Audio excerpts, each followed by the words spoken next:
ರಾಜ್ಯಾಧ್ಯಕ್ಷರು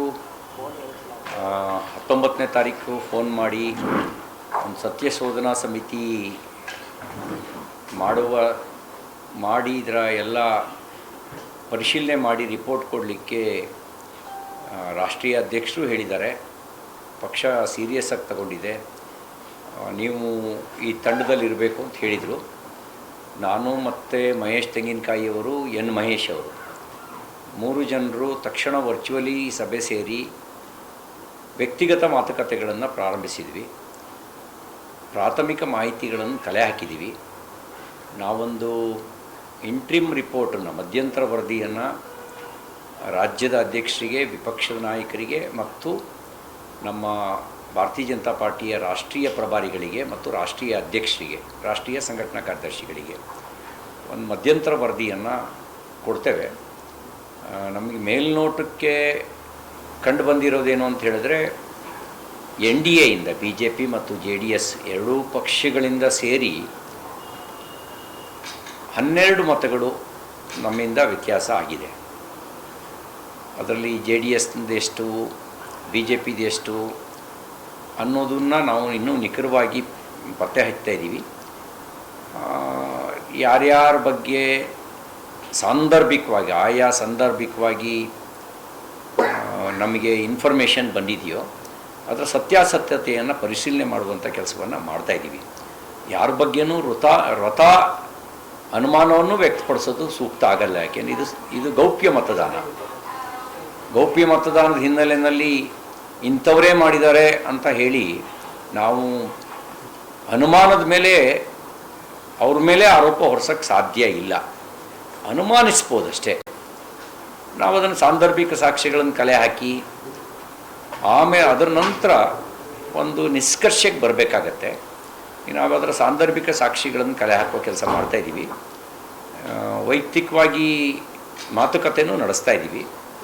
ಆದರೆ ನಾವು 1-2 ದಿನದೊಳಗಡೆ ಪ್ರಿಲಿಮಿನರಿ ರಿಪೋರ್ಟ್ ಕೊಡ್ತೀವಿ. ನಾವು ಪ್ರಾಥಮಿಕ ಹಂತದ ವರದಿನ ಕೊಡ್ತೀವಿ. ಈ ಉಳಿದಿದ್ದನ್ನು ನಮಗೆ ಸ್ವಲ್ಪ ನಾವು ಚರ್ಚೆ ನಡೆಸಿ ಆಮೇಲೆ ಒಂದು ನಿರ್ಣಯಕ್ಕೆ ಬರಬೇಕಾಗತ್ತೆ. ಅದು ಬಿಟ್ಟರೆ ಗೌಪ್ಯ ಮತದಾನ ಅಲ್ಲದೆ ಇದ್ದಿದ್ದರೆ ಅಂಗೈ ಹುಣ್ಣಿನಷ್ಟು ಸ್ಪಷ್ಟ ಆಗ್ತಿತ್ತು. ಗೌಪ್ಯ ಮತದಾನ ಆಗಿರೋ ಹಿನ್ನೆಲೆಯಲ್ಲಿ ನಮ್ಮ ಎರಡೂ ಪಕ್ಷಗಳು ಸೇರಿ 11 ಮತಗಳು ಕೊರತೆ ಆಗಿರೋದು, 1 ಮತ ಕೊಲಿಗೆಟ್ಟಿರೋದು. ಅಂದರೆ 11 ಮತಗಳು ಟ್ರಾನ್ಸ್ಫರ್ ಆಗಿರೋದು, 1 ಮತ ಕೊಲಿಗೆಟ್ಟಿರೋದು, ಒಟ್ಟು 12 ಮತಗಳು ವ್ಯತ್ಯಾಸ ಆಗಿರೋದು ಕಂಡು ಬಂದಿದೆ.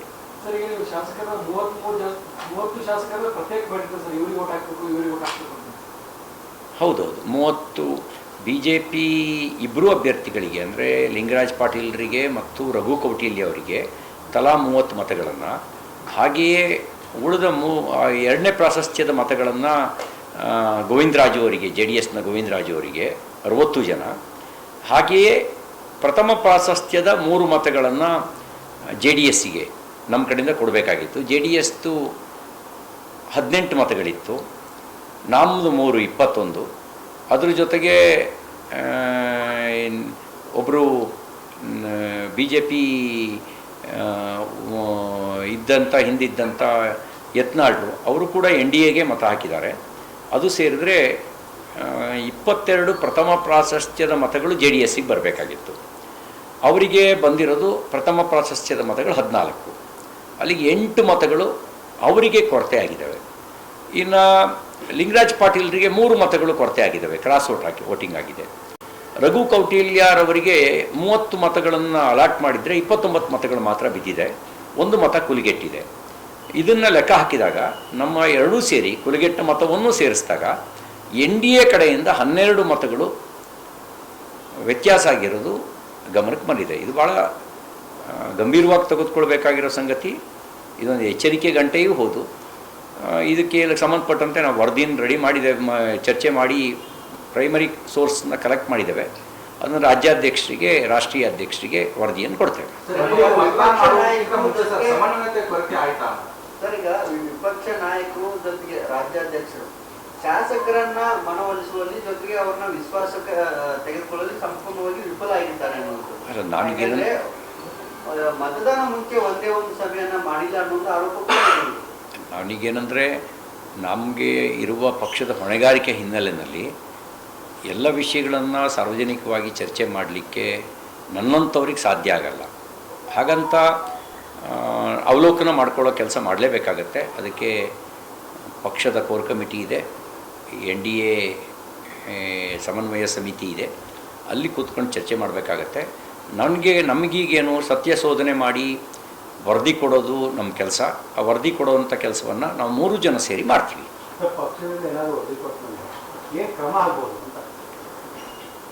ಅದನ್ನು ನಮ್ಮ ಪಕ್ಷದ ಏನು ಶಿಸ್ತು ಸಮಿತಿ ಇದೆ, ಶಿಸ್ತು ಸಮಿತಿ ಆ ಕ್ರಮದ ಬಗ್ಗೆ ಆಲೋಚನೆ ಮಾಡಬೇಕಾಗತ್ತೆ.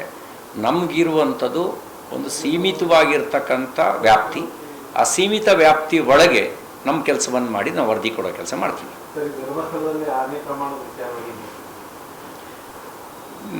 ಅಂತಸ್ಸಾಕ್ಷಿ ಇದ್ದವರಿಗೆ ಯಾರೂ ಕೂಡ ಕ್ರಾಸ್ ವೋಟ್ ಮಾಡಲ್ಲ.